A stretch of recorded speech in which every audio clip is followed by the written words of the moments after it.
잠 못 이루는 신부에게 2부. 너무 동감되어 댓글 남겨요. 가끔 이런 말씀도 올려주시면 큰 힘이 될 것 같아요. 전에 잠깐 예수님이 구약의 하나님인 거 아시죠? 라는 한 문장에 갑자기 많은 걸 깨닫게 되는 순간이었습니다. 그 말씀에 대해서도 승민 아빠님이 한번 나눠주시면 참 좋겠네요. 기대할게요. 애타는 기다림 가운데 여기 와서 다시 새 힘 받아요. 감사합니다.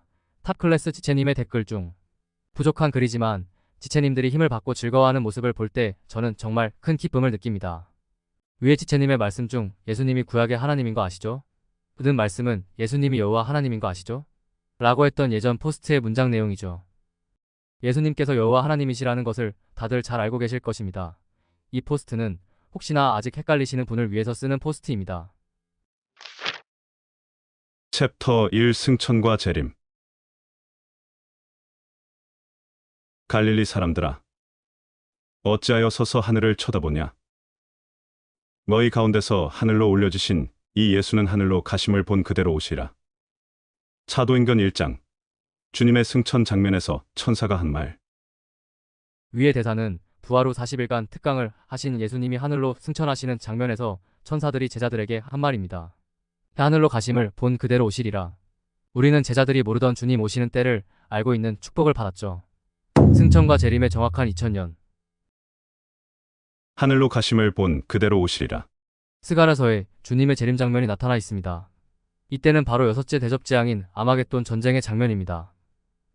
전세계 왕이 쳐들어온 아마겟돈 전쟁으로 이스라엘이 고통 속에서 바룩하바 베셈 아도나이 찬송하리로다 주의 이름으로 오시는 이여 라고 외칠 때 예수님이 재림을 하시죠.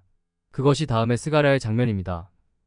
스가랴 14장 3절에서 6절. 그때 여호와께서 나가사 그 이방 나라들을 치시되 이왕의 전쟁 날에 싸운 것 같이 하시리라. 그 날에 그의 발이 예루살렘 앞 곧 동쪽 감람산에 서실 것이요 그 날에는 빛이 없겠고 광명한 것들이 떠날 것이라. 설명이 필요 없죠. 예수님이 여호와이십니다. 아래 내용은 같은 아마겟돈 장면을 묘사한 계시록의 내용입니다. 계시록 19장 16절. 또 그가 피 뿌린 옷을 입었는데 그 이름은 하나님의 말씀이라 칭하더라. 그 옷과 그 다리에 이름을 쓴 것이 있으니 만왕의 왕이요 만주의 주라 하였더라. 재림하시는 만왕의 왕이요 만주의 주는 예수 그리스도뿐이시죠. 기약이 이르면 하나님이 그의 나타나심을 보이시니 하나님은 복되시고 유일하신 주권자이시며 만왕의 왕이시며 만주의 주시여. 디모데전서 6장 15절. 국어사전에서 유일하다의 뜻, 오직 하나밖에 없다. 디모데 전서에는 유일하신 주권자이신 하나님이 만왕의 왕 만주의 주 예수님이라고 나타나 있습니다. 이제 다음의 성구와 비교를 해보세요. 그룹 사이에 계신 이스라엘 하나님 만군의 여호와여. 주는 천하만국의 유일하신 하나님이시라. 주께서 천지를 만드셨나이다. 이사야 37장 16절. 유일하다. 오직 하나밖에 없다. 예수님은 유일하신 주권자 여호와 하나님이십니다. 스가랴 14장 9절. 여호와께서 천하의 왕이 되시리니 그날에는 여호와께서 홀로 한 분이실 것이요 그 이름이 홀로 하나이실 것이라. 챕터 2 천지창조. 여호와 하나님의 천지창조. 태초에 여호와 하나님이 천지를 창조하시니라. 창세기 1장 1절. 예수님의 천지창조. 태초에 말씀이 계시니라. 이 말씀이 하나님과 함께 계셨으니 이 말씀은 곧 하나님이시니라. 그가 태초에 하나님과 함께 계셨고 만물이 그로 말미암아 지은 바 되었으니 지은 것이 하나도 그가 없이는 된 것이 없느니라. 요한복음 1장 1절로 3절. 위의 성구를 초신자의 눈으로 얼핏 보면 아버지 하나님 옆에서 아들 하나님이 같이 천지창조를 거두신 거로 보이죠. 하지만 다음의 성구를 보세요. 나 여호와가 이같이 말하노라. 나는 만물을 지은 여호와라. 홀로 하늘을 폈으며 마와 함께 한 자 없이 땅을 펼쳤고. 이사야 44장 24절. 국어사전. 홀로의 뜻 자기 혼자서만. 하나님은 거짓말을 안 하시죠. 예수님은 홀로 세상을 창조하신 그 여호와 하나님이십니다. 이 말씀이 하나님과 함께 계셨으니 이 말씀은 곧 하나님이시니라. 참 쉽죠. 챕터 3. 직접 하신 증거. 메시아를 받아들이지 않는 못된 백성을 향해 예수님이 다음과 같이 외치셨습니다. 예루살렘아 예루살렘아 선지자들을 죽이고 네게 파송된 자들을 돌로 치는 자여 암탉이 그 새끼를 날개 아래에 모음같이 내가 내 자녀를 모으려 한 일이 몇 번이더냐. 그러나 너희가 원하지 아니하였도다. 마태복음 23장 37절. 이때 예수님의 나이 30대 초반. 예수님이 언제 선지자들을 파송하여 암탉이 새끼를 모으듯 몇 번씩이나 자녀를 모으려 하신 적이 있었나요?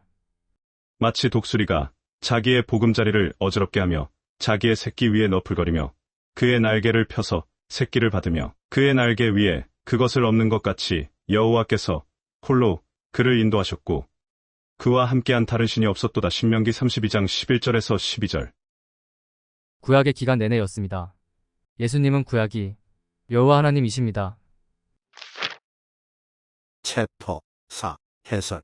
홀로 한 분이신 여호와 하나님께서 왜 연약하기 짝이 없는 육신을 입어가면서 자신을 예수아라는 이름의 아들로 칭해가면서 우리들 옆으로 오셨을까요? 지금 현재 우리 머리로는 이해를 하기 쉽지가 않지요. 그래도 쉽게 한마디로 정의한다면 사랑하기에입니다. 그분이 육신을 입고 자신이 창조한 지구에 자신이 창조한 인간들의 옆으로 오신 이유는 오로지 그 사랑하기에인 것입니다. 그 외에 다른 이유를 아시는 분은 댓글로 알려주세요. 이제 내가 육체 가운데 사는 것은 나를 사랑하사 나를 위하여 자기 자신을 버리신 하나님의 아들을 믿는 믿음 안에서 사는 것이라. 갈라디아서 2장 20절. 왜 하나님께서 나를 위하여 자신을 버리셨을까요? 이전에 예를 들었던 것이지만 오늘의 이해를 위해서 필요한 개념이라 다시 써봅니다. 한 여성을 사랑하는 남성이 있습니다. 자신이 준비할 수 있는 능력을 넘는 최대한 비싼 다이아 반지를 무리해가며 사서 그 여성에게 프로포즈를 합니다. 평소 그 남성을 사랑했지만 남자의 마음을 몰라 마음이 오락가락하던 그 여성은 감동의 눈물과 함께 반지를 받아들고 청혼을 수락합니다. 위에 여성이 눈물을 흘린 것이 비싼 다이아 자체의 광채 때문일까요?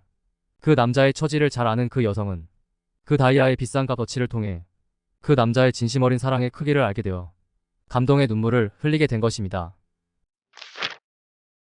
홀로 한 분이신 여호와 하나님께서 연약하기 짝이 없는 육신을 입고 자신을 예수아라는 이름의 아들로 칭해가면서 우리들 옆으로 오신 이유는 그 사랑의 교제를 하기 위해서인 것입니다. 눈에 보이지 않는 창조주는 숭배와 찬양을 받을 수는 있습니다. 하지만 진심 어린 사랑을 받지는 못하는 것이죠. 보이지가 않으시기에 멀리 있는 두려우신 분으로만 느끼게 되기 때문입니다.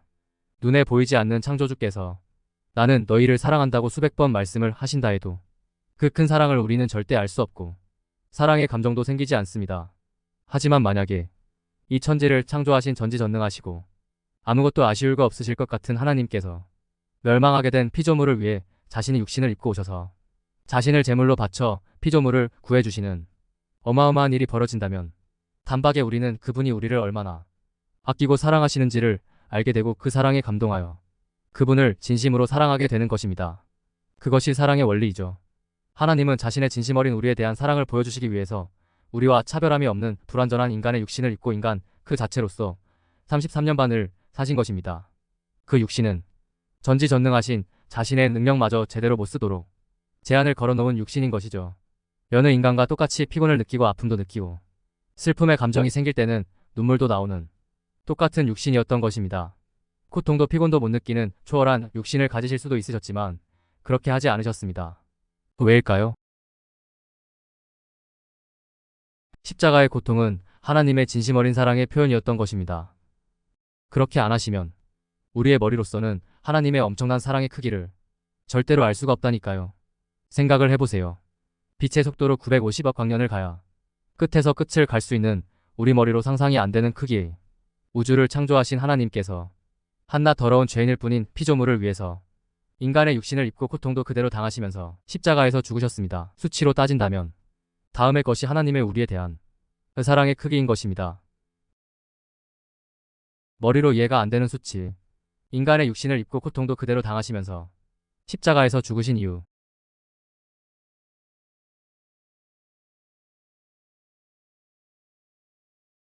안다스탠드?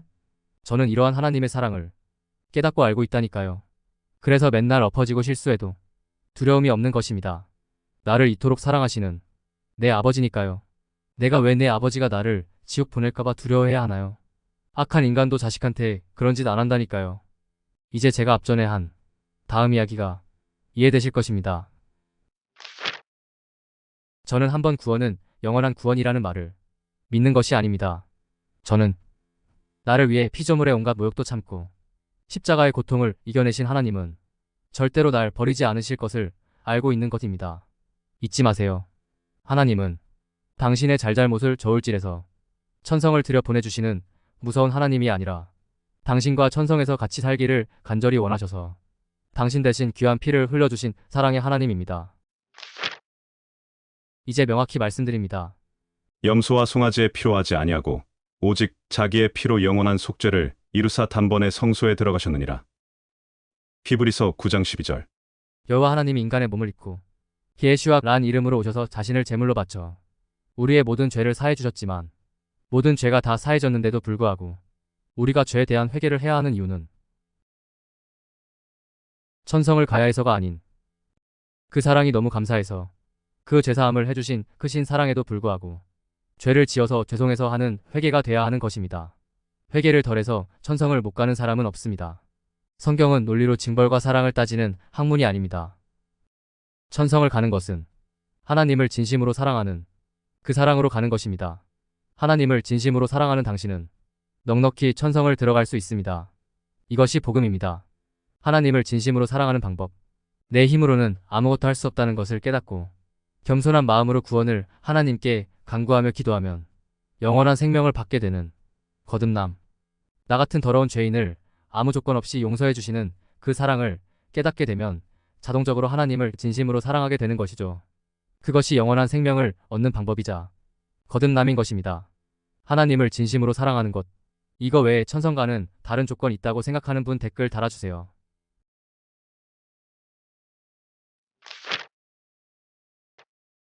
위대한 프로포즈. 이 세상에서 가장 중요한 이야기 1편.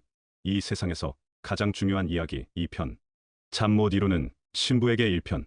잠 못 이루는 신부에게 2편. 잠 못 이루는 신부에게 3편.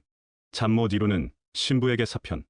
우리의 머리로는 도저히 상상을 할 수 없기에 인류 역사의 가장 위대하고 신비한 사건. 휴거 신부의 자격. 사도 바울의 고민. 잘하였도다. 착하고 충성된 종아. 내가 적은 일에 충성하였음에 내가 많은 것을 내게 맡기리니 내 주인의 즐거움에 참여할지어다. 마태복음 25장 21절. 보라, 내가 속히 오리니 내가 줄 상이 내게 있어 각 사람에게 그가 행한 대로 갚아주리라. 계시록 22장 12절. 할렐루야. 주여, 어서 오시옵소서. 출처. 세상에서 가장 놀라운 이야기. 작성자 승민 아빠. 아래는 관련 주소들입니다. 말세 특집 총정리. 승민 아빠 블로그. 5분만 시간을 내주세요. 하나님의 은총이 여러분과 함께 하기를 기도합니다.